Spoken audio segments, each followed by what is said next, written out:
ñaari ponk ngeen bëriwul. wallaay bu ma wax sax ci Amadou Ba interview mu waroon def TV5 te kii ko xool ko reporté ko du ma ci wax. du ma ci wax tey du ma wax ci dara du ma wax sax ci 30 francs timis yooyu yëpp dama la koy jencal ba suba. incha allah dañuy dooree la minute de la presse bi nga xamante ne daanaka mooy simili yi nga xam ne dañu koy.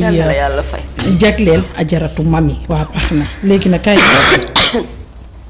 alors minute de la presse la ñuy dooree di simili yi nga xam ne moom la ñu jagleel ëttu taskatu xibaar ñu fiy jaaree pour feddali suñu soutien kii di Maty Sarr Niang ak Oustaz Assane Seck bu loolu weesoo on va parler d'une année meurtrière pour les professionnels des médias 38 journalistes tués dans l'exercice de leur fonction en 2023 en zone de conflit ajaratu.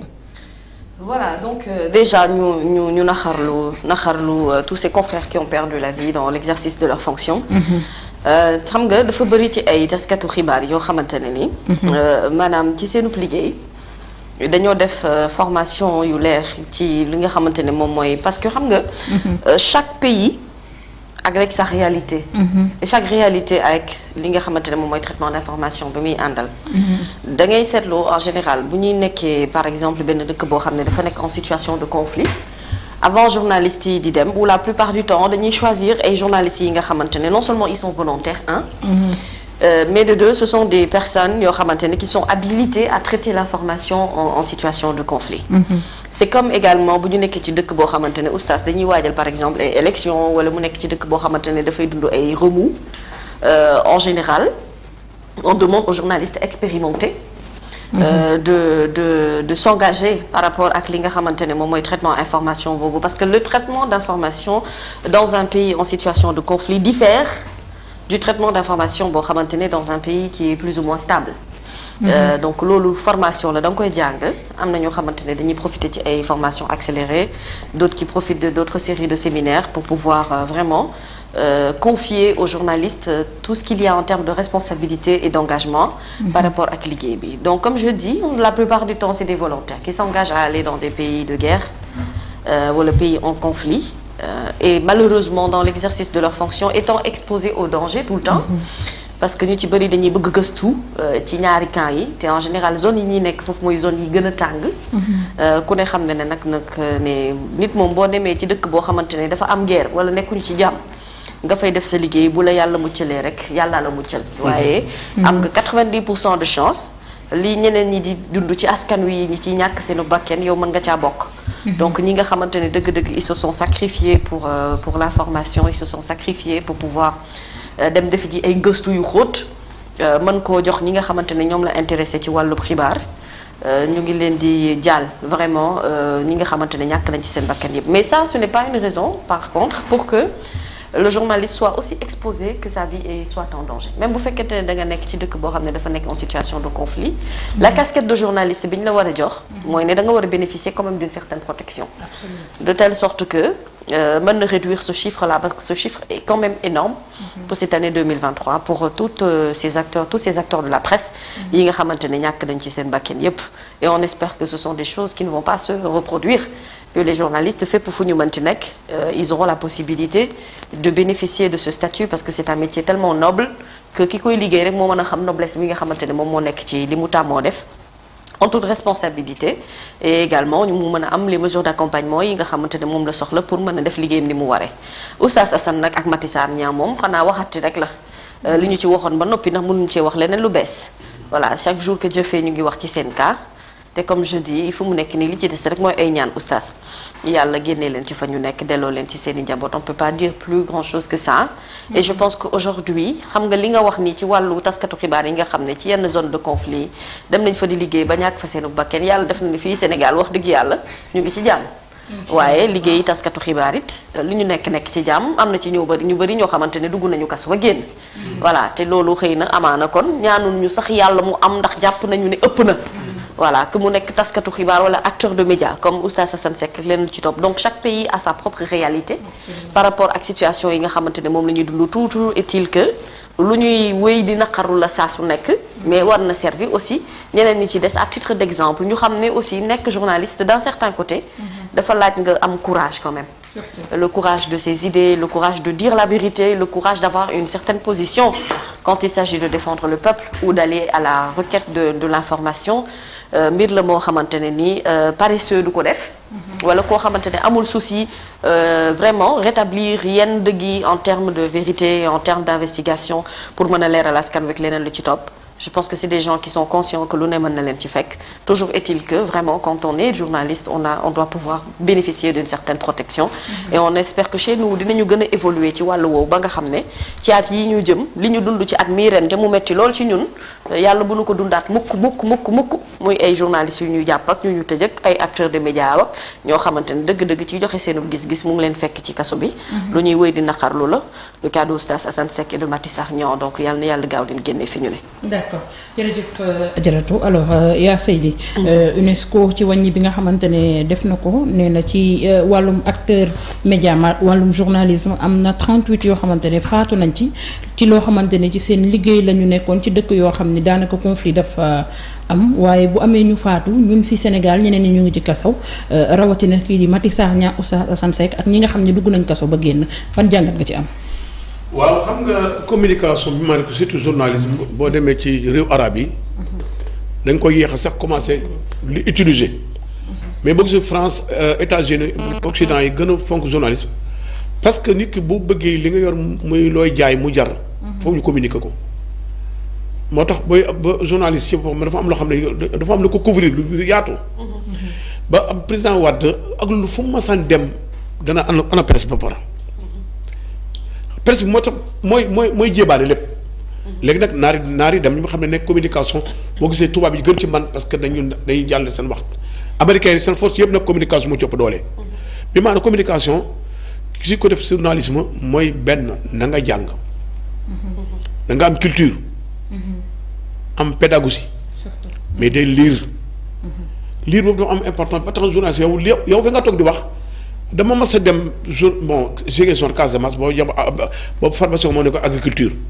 bi ma ñëwee ba toog am CRD mu defoon ak ministère bi gouverneur ne avion bi kat léegi mu dem ndax mu ngi commencé guddi ma ne ko non monsieur le gouverneur ma ne ko comme presse baa ngi fi bàyyi ñu jël parce que moo tax li président Abdoulaye Wade yónnee ko buñ ko tas bu ñëpp xam ko du xam ni fu ñëwee. mu ne kon na ngeen gaaw mais rapidement résumé nañ ko mais toog nañ fa 1 mois 15 jours média bi jàll ba tax na. baykat yëpp xam nañ kon li ñu amoon gars yi dañ ko daan jàllale benn côté comme presse ci boppam dafa riche moo tax surtout ñoon ñi xam ñoo yor presse bi nañu jàppale seen journalisme parce que journaliste yu bëri bu ñu wonee li ñu dundee non da nga ne di amut dañuy luwee dañuy yor soxna war a joxe dépense bu fekkee ñu faje leen ba pare am ñu am sutura te mënuñu ko jébaane lu ko waral seen nekkin ñoo am soo bëgg communication presse waaye ni ñu dundee kenn xamul toll kon nag boo ci boole nag ñu lay jàpp dina bunu xatal yàlla rey dira tëj kooku dafa mel ne super problème bi dafa yokk ci yow kon moo bëggoon comme ni ko waxee rek presse bi ak ñun ñëpp man nag dafa am lu métti Sénégal mais pourquoi ñun ñu waaraate bokkuñ ci presse mais communicateur lañu mais li ñuy waxtaan daanaka benn waaye comme ni dinañ formé waat wala état nag ku ñëw sécuriser leen ndax surtout média privé bi dafa dem ba mujj dañu am ambition liggéey waaye li ñu dundee yàlla rek ko xam kon di ñaan yàlla subhanahu wa taala encore ñaanaat parce que nit ki ci li muy liggéey lay juumee nit ki li muy liggéey ci la dafa erreur mais ndax parce que ndax nit moo matul kon encore lii nga xam ne chaque jour ñi ngi surtout 2A TV li mu ciy def kenn def ko nag wax dëgg yàlla ñoom rek la ñuy gis ñu leen tiitaree ñu ngi ni ñuy tiitaree leen ndax lan dañoo bokk métier mi di ñaan monsieur le président de la république encore di ñaanaat ndax sama bàyyi naa nag ku ñaan yàlla bu tay chaque jour ñaanal dañuy ñaanal nga bàyyi suñu jaami yàlla yi ak ñeneen ñu ne ci biir kaso bi nga bàyyi leen comme yaa ngi def lu baax def ko ñaan loolu nga bàyyi leen franchement daal surtout Oustaz Assane Seck mii moom. Oustaz Assane Seck mii. man déet dafa nag damaa gis boo def reportage RTS. RTS boo xam ne élément bu yàgg la woon. kon di xanaa juum ngi mu ne RTS moom état ko moom. macha allah ndax lan xam-xam bi ko yàlla may yaru gi ak dëggu gi ci moom. si. man xam naa parce que formation falaax la bàyyi ko. te formation falaax ba pare nga jaar Soudan. kooku nit ku dëggu nga doon doo tricher. kon daal président comme yaatu nga. waaye comme yaa ngi ñuy fàttali jërëjëf ñi ma Badji pour cette question léeg-léeg dafa am yoo xam ne daf ñuy échappé lii tax ñuy bëgg di interagir ak yéen ndax dafa am question yoo xam ne bu ngeen ñu ko fàttali day am solo comme président Macky Sall da doon dajeek maître coranique yi. ci jamono ji ñu génn ndax ba ñuy seen daje boobu waxtaanee nañ fa Oustaz Assane Seck. démb rek dégg naa benn plateau ñu invité ñoo doon organiser affaire ba. kenn ko yow lii lu tax waxoo ko woon. mu ne minute ñi ngi ko may moo gàtt. muy lan aj màkk ak jafe-jafe daara pourtant boo xoolee juróom-ñeenti sëriñ daara ak ci kaso bi ñu tëj de. te porté woon nag ñi joxoon pare ñu wax seen nawle mais ba ñi ci gën a bëri mooy añ ya lañ doon xool ak sedd pass yi ñu leen di jox. man dama ne añ ya la la fa indi ak pass yi leen di jox. Oustaz añ na. waaye yow bu xam añ sax mais dama ne sëriñ daara yi xam nañ ma de xam lu ko waral. dama nekkoon ñoom jamono Abdoulaye Wade xam naa ku ci nekk sa mentalité ak sa jikko. gis nga nit di nga am ngëm-ngëm. daara la président am na droit woo Sénégalais yëpp ku ci ne nii bëgg naa ko wala ma defal la nangam am na droit boobu. waaye bu leen këf ci ay détails. këf ci détails mooy que ne jiital nag ndax lii 8 milliards nu ma ci am na ci seen débat coow di commencé na. ñu naan ku yor daara fukki nit ak ku yor téeméer du ñu bokk li leen di jox kon léegi ñuub la nga commencé naa dugg. monsieur le président. sa 8 milliards yooyu na nga ko gëstu parce que ñi ma gis yi gars yi ku xool seen kanam ñu xiif lañu. joxe ko ci ministre des finances ñu jox ko par individuellement dem ci daara enquête ñaata daara même bu doon fukki daara mais daara la. même bu doon fukki nit man mii jamonoy Ablaye Wade solidarité nationale ku ñu naan Moustapha Diallo Moustapha Diallo Ousmane Diallo. moo nekkoon colonel bu daan jox ceeb yi sëriñ si màggalee gàmm yi maa ne ko wax lu tax axlu Quran amu ci mun a demal wëral ma ci Sénégal daara yi maa daan dem daara yi identifié leen. di yóbbu ay 1 tonne ceeb 10 tonnes ceeb 5 tonnes 7 tonnes ceeb man mii la woon. boo leen bokkoon naa ci di leen di woo daal ca pale ba waaye gis nga xamatuñu ma sax léegi. dañuy siisante seen biir nekkuñu benn. loolu de doy na pour dire non xam naa. daara yi ñu ngi tudd alxuraan dana ko gën a ko màgg mais ñi ko coiffé ñan lañu. du ñëpp a bon nag waaye ñi ci ëpp. gëmuñu dara loolu ay intérêt bopp. kon am na droit monsieur le président comme da nga war a wootoon bisu alxuraan Oustaz Assane Seck mu ngi ci biir. li nga def rëy na torop mais bàyyil kii. ñu xam ne kon li nga wax tey li nga dajale alxuraan wér na. yow rek yaa ci mën a bàyyi yaa ngi dégg ñuy wax mooy bàyyil Assane ndax axlu alxuraan la bokkoon. kurul moom bàyyi ko ndax lan yaa ngi dem jeexal nga. yàlla def tey 24 décembre bii. léegi benn. bala 31. nga bàyyi ñëpp ñu dem. bu ko defee man de kaamil laa lay ñaanal. kaamil laa lay wàcceel barke Muhammad. te bu ma demee kokki dinaa la ñaanal yàlla boo bàyyi ñii. surtout Oustaz Assane Seck ak sunu soxna si ak Kessante Dia man daal Kessante Dia métti na ma lool. ami wallaahi métti na ma. waaye métti na ma borom njaboot. te lépp li ëpp tuuma la. te Omar Ibnu Khattab nee na woon kaso ñett fay dugal nit. nit li mu wax ba dugg fa. ak nit lim def ba dugg fa. ak nit ki liñ ko jiiñ. ñu lan mun a ak sara li ëpp ñi accusé moo fa ëpp.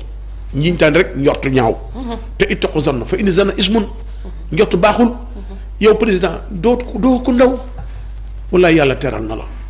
yàlla sagal na la ñàkk ko dara kenn rek moo la woon mooy jéggale yërmande ak jëllale. yàlla nga def nga bàyyi ñi ñu dem seen njaboot seen njaboot ci barke weer at bu wees bii.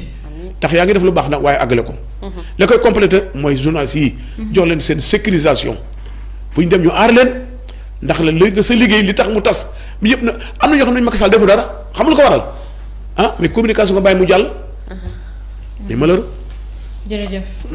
jërëjëf yaa Seydi waxtaan bi am na solo dañuy dem ci beneen point bi nga xamante ne moom la ñuy waxtaanee bataille pour sa réintégration sur les listes électorales procès Prodac le 4 janvier 2023 le feuilleton sans fin se poursuit Adjaratou. Voilà, tu l'as dit, c'est un feuilleton sans fin et c'est un feuilleton fatigant finalement. Tout le monde est fatigué de ces allers-retours. Je pense qu'il fallait s'y attendre à ce que dossier Mame Mbaye bi aussi ñu jàppalaat ko date. te jàpp nañu datu 4 juin bi bien avant donc les élections. Parce que les élections sont prévues pour le mois de février inchallah yàlla nañu ci yàlla yóbbu ak jàmm ak salaam. Donc muy mbir moo xamante ne nag bettul kenn en réalité bettul kenn parce que je pense qu'on s'attendait à ce que le dossier soit agité et que ñu mën a jox xëy na peut-être benn verdict final par rapport ak